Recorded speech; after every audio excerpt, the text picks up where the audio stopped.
Hello, everyone, and welcome to another episode of the CBL X's and O's podcast for season 2023. I've got Tom O'Connor joining me out of the Seymour Blasters again today, and we're sitting down to review what was the semi-finals in the Northeast Conference. Tom, and some interesting results have come out. You know, we've had a third place team beat a second place team, but unfortunately for you, your season's done.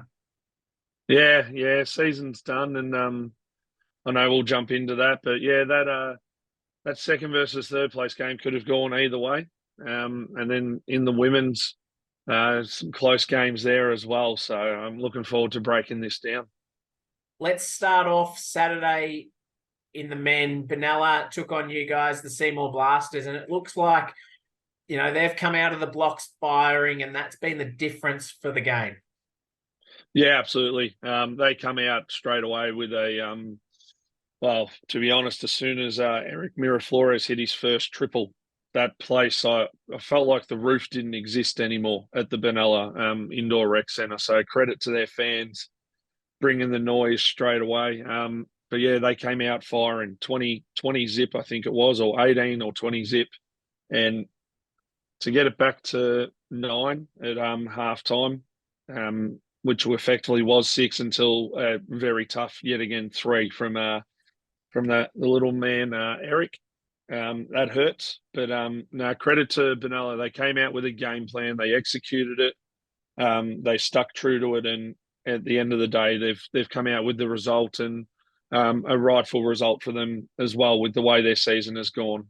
They've shown that they can put some points on the board, and probably in this game, especially their defense was going to stand up to the fact. So no, congratulations to Benalla in that game. It's been a long rivalry, and I think Wally Armstrong said to me after the game, he said it was eventually going to happen. It just unfortunately it happened in the semi-final. So no, congratulations to Wally and the boys, and best of luck to them in the next week. And then on Sunday, Myrtleford travelled into Wallen to take on the Panthers, and they travelled in with 6 players and got the job done pretty convincingly. Jalen Barker shooting 30 points obviously led the Saints on Sunday. Yeah, absolutely. You look at their point spread that they did have across those 6 players. It's it almost come down that one person's going to try and take it on. And look, Jalen had his 30, but brother Tyler comes out with 23. Marcus Laspina 22. Riley Booker with 17, and I believe Levi Young was up there with his points as well in that. So obviously their starting 5 is quite substantial to what they do all season.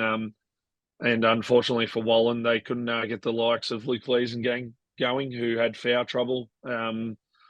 And obviously Ryan Philippe led the charge with Luke Cairns there, but yeah, no more scoring punch to come either off the bench or from the starting group, which was tough for them. And congratulations to Myrtleford. They're a tight outfit, Matt. Absolutely, and they show that they can score at will. And I reckon that's going to be a cracking grand final. I know we'll preview it later in the week for sure. That's it. We will preview later in the week. Benalla taking on Myrtleford now in the Northeast Grand Final, where we'll crown a new men's champion this coming season. And then let's have a look in the women's. Saturday night, the Seymour Blasters took on the Shepparton Gators, and they ran out pretty convincing winners, and they had a fairly good spread in the scoring. Yeah, absolutely. Probably an expected result for Seymour to come out on top there, especially with the way they finished their season, carrying the form through. And you see the leaders of Jasmine Hunter there with 21 points, leading the group. Couple of triples in there. You've got Caitlin Bickerton, Alex Martirella, Chloe Dimkopoulos, and Casey Lennox, all just chiming in with that 10 to 12, 13 sort of points. And if you can get 5 or 6 players scoring in those double figures, it's going to go a long way to putting points on the board. And probably the one thing they did is they locked down defensively and kept them to 61. So if you're keeping any team in the 60s in finals time, it's absolutely huge. That's where grand finals are going to be most likely played most of the time. And then Sunday, Wodonga travelled across to Lauren Jackson's stadium to take on Albury, and a big effort from Jessica Freeman shooting 33 and Elizabeth Murphy shooting 32, but it wasn't enough to get the job done. They ended up going down by about 7 points. It would have been a cracker game. I'll be honest, I was standing there in the foyer at the Shepparton tournament, watching this game on my phone, and down the stretch, it was execution by Albury to finish plays was all it was. It was just making shots at the end of this game. Jess Freeman had a couple of layups. If she had dropped those, it stays as a tied ball game. They get 1 point up. This was a cracking game to watch online. And obviously the crowd noise that was in there, the video started shaking as well. So obviously Alira McCowan, as she does all season, has led and comes out with a huge 35 points. I think possibly 8 of them in the last 2 minutes as well. So, yeah, I can't wait for what that grand final is going to look like between Seymour and Albury. That's for sure. That's it. The women, Seymour and Albury next week. That's going to be a cracker. Looking forward to previewing them games with you, Tom. But for now, that's our review. Done, dusted, complete.